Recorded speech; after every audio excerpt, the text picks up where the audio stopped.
Okay, so this is the first screen that we come up to after we fire up, that we turn the machine on.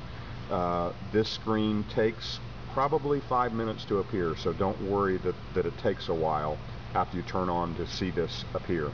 What this fault message is telling us is that we have not turned the control on yet. So to eliminate the fault message, we push the control on and the message disappears.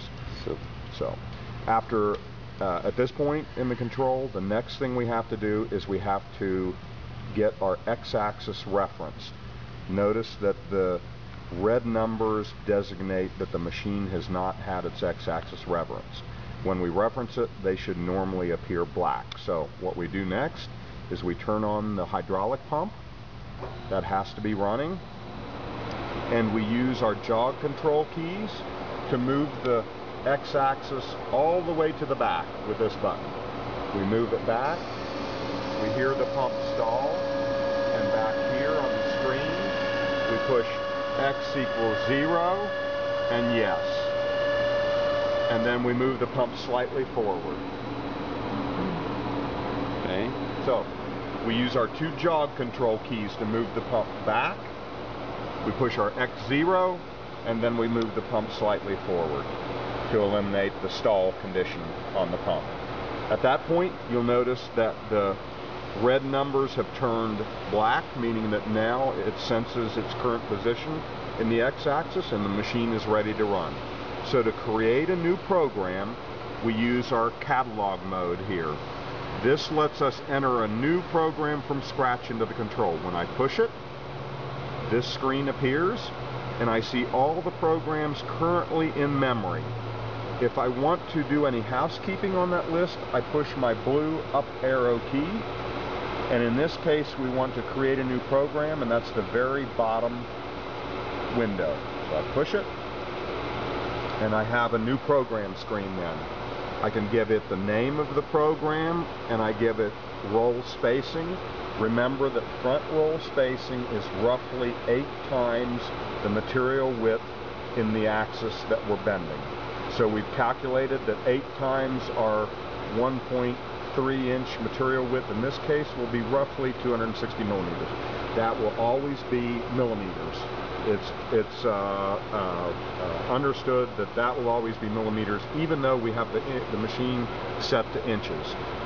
Okay, so first thing that we might do when creating a new program is getting the name of the program in so we can recall it later easily. And to enter anything in a window, we tap the window and a keyboard appears.